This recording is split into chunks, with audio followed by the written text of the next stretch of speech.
Fy for satan, det er fandme ulækkert. Det synes jeg fandme også. Hvis ikke du giver hende undskyldning, så kan det sgu godt være, at vi kigger forbi Øster. Det skal være lige så godt som Max mor Andy. Jamen, det var da. Hun er sgu da ikke fyldt 50, vel? Det er hende, der sgu da helt. Det er hun da. Er Max mor ikke fyldt 50?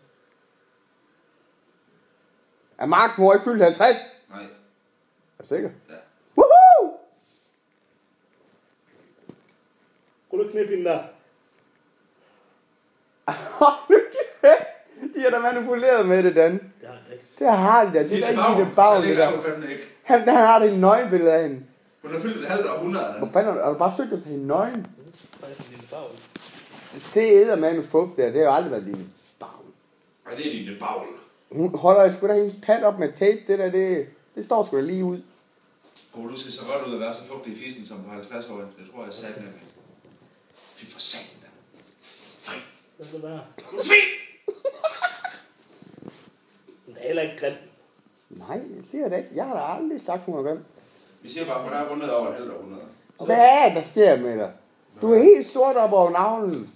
Ja, men det er jo fordi, jeg fik sådan en kuldetatovering her for nogle uger siden. Den er umuligt at få af.